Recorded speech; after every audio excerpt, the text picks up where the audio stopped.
नमस्ते किसान भाइयों, खानदेश गोट फार्म या अपने यूट्यूब चैनल पर सभी किसान भाइयों का स्वागत है।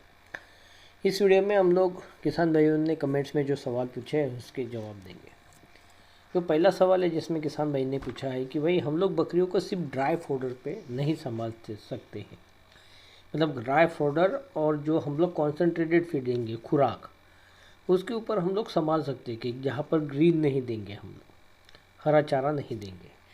और ड्राई फोडर में भी स्पेशली उनका कहना है कि भाई हम लोग जो मूंगफली का चारा होता है उसके साथ में बकरियों को पाल सकते हैं।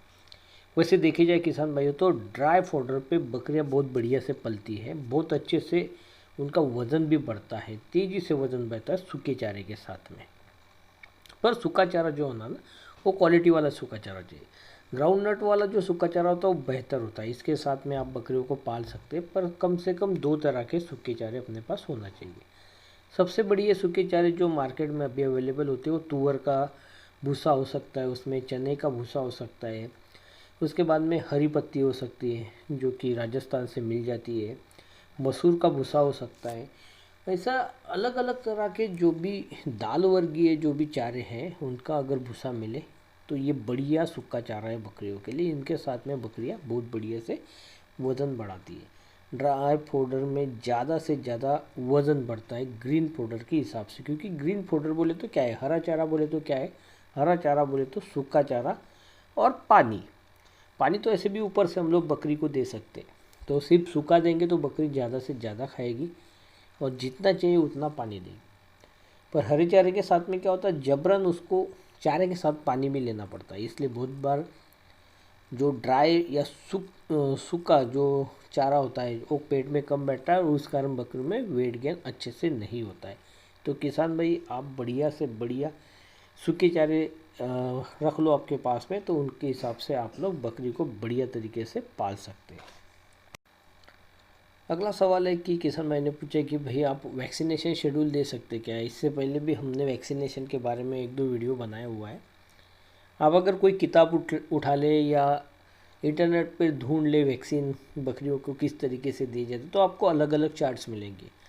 किसी चार्ट्स में कोई वैक्सीन आपको बोला है जनवरी में दे दो, किसी ने बोला फरवरी में दे दो, किसी ने बोला है भाई सुबह दो, किसी ने शाम को बोला है। तो ये अलग अलग किस्म के चार्ट्स हैं। किसी ने बोला है कोई वैक्सीन 3 साल में एक बार दो, कोई बोलता वही वैक्सीन साल में हर साल देना है आपको। तो सबसे पहले तो मैं एक बात कहूँ कि रूटीनली जो भी वैक्सीन है आपको जिस तरह से शेड्यूल आपके पास है उस हिसाब से इस्तेमाल करो, वही आपके लिए बेहतर है। सिर्फ अगर आपके पास बोला है कि वही एक वैक्सीन आपको जून महीने में देना है, बारिश के पहले देना है, और अगर किसी कारणवश वो वैक्सीन आपको अवेलेबल नहीं होता है तो जब अवेलेबल हो जाए आप उसको दे दो।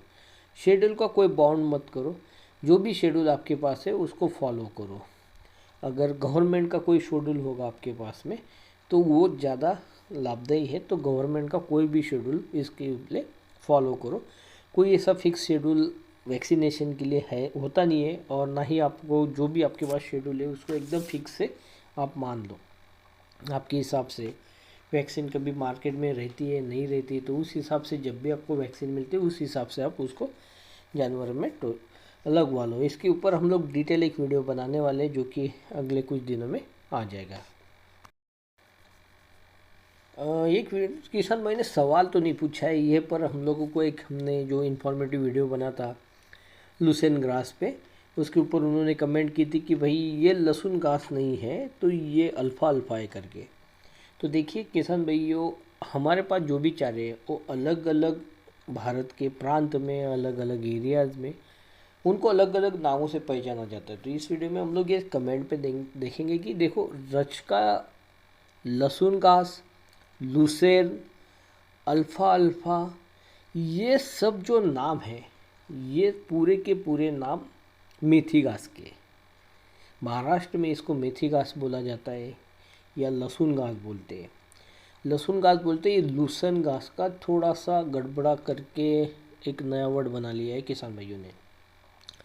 तो ये सभी जो नाम है जिसमें मेथी घास बोलेंगे, क्योंकि हम लोग जो सब्जी खाते हैं ना घर में मेथी की, ये उसी के सरीका दिखता है, इसलिए महाराष्ट्र में इसको मेथी घास बोलते हैं। इसका साइंटिफिक नेम जो है अल्फ़ा अल्फ़ा है।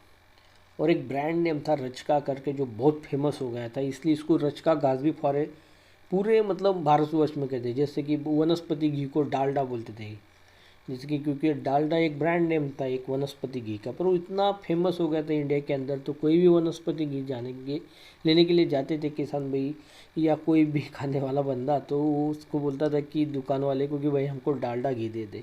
तो उसी तरह से लहसुन घास, लुसेन, मेथी घास, उसके बाद में रचका, अल्फा अल्फा, ये सभी नाम अपने एक ही चारे के हैं।